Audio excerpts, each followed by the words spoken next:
Mga ka-sports, malinaw na ang misyon ng Gilas Pilipinas ngayon. Makamit ang panalo at wala ng iba.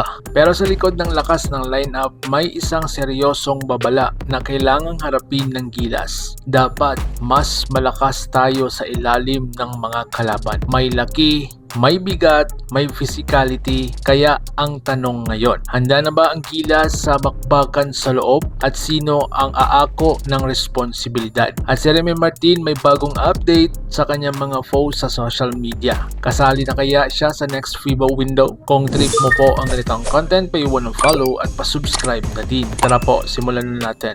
Mga ka-sports, kung hilig ninyong bumili ng mga Gilas jersey, Gilas accessories at mga gamit na pang basketball habang nanonood po kayo sa aking mga videos, kindly check this basket on this lower part ng ating video at magpa-pop up yung ating mga items sa gilid. Mga legit po yung mga items dyan, and see to it po na makabili po kayo ahead of time kasi meron po yung mga discounts and mga promos depende po sa seller. And also, kunting suporta din as a content creator po. Salamat!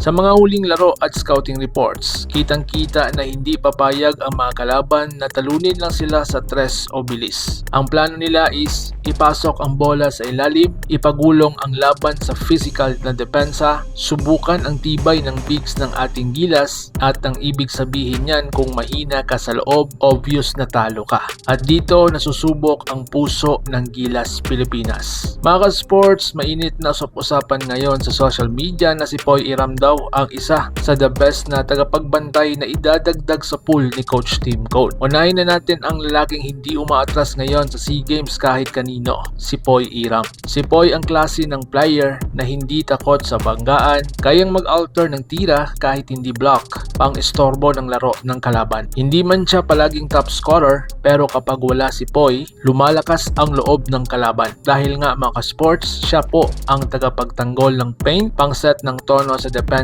panggising ng teammates kapag lumalambot ang laro. And of course, di rin natin makakalimutan si JB or Justin Brownlee. Solusyon sa lahat. Ngayon, dagdagan mo pa ang presence ni JB, isang player na hindi mo pwedeng ikahon sa isang role lang. Dahil nga si Brownlee ay isang multi-role. Kaya niyang bantayan ang mas malaki sa kanya, kayang umatake kahit double team, kayang maglaro sa post, mid-range at tres. Kung hirap si Poy sa foul trouble o pagod na, si Brownlee ang backup plan sa loob. Sa crucial moments, siya ang finisher, siya ang decision maker, and of course, siya ang inasahan ng buong bansa. Mga ka-sports, ibang segment natin sa Remy Martin update, naka-practice jersey na. Ngayon, punta tayo sa pinaka-inaabangan ng mga Gilas fans. Sa Remy Martin ay nakita ng naka-Pilipinas practice jersey. Hindi ito simpleng eksena lang, ibig sabihin nito, kasama na siya sa sistema, naka-adjust na sa galaw ng Gilas. Waiting na lang sa official na go signal ni Coach Tim Cone. Kapag tuluyan nakasama si Remy,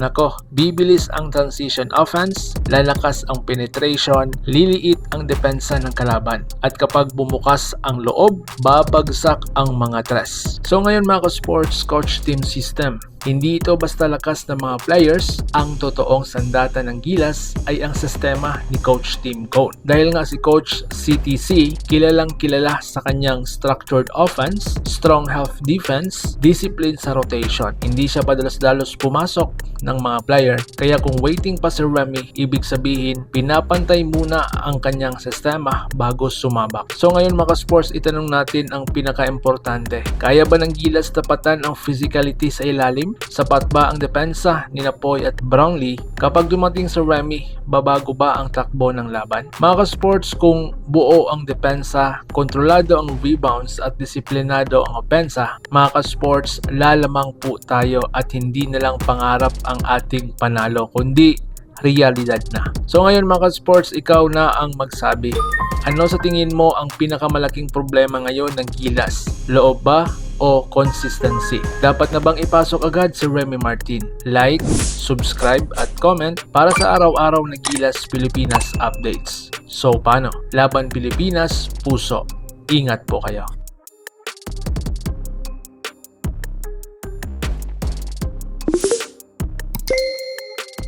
Mga ka-sports, kung hilig ninyong bumili ng mga Gilas jersey, Gilas accessories at mga gamit na pang basketball, habang nanonood po kayo sa aking mga videos, kindly check this basket on this lower part ng ating video at magpa-pop up yung ating mga items sa gilid. Mga legit po yung mga items dyan, and see to it po na makabili po kayo ahead of time kasi meron po yung mga discounts and mga promos depende po sa seller. And also, kunting suporta din as a content creator po. Salamat!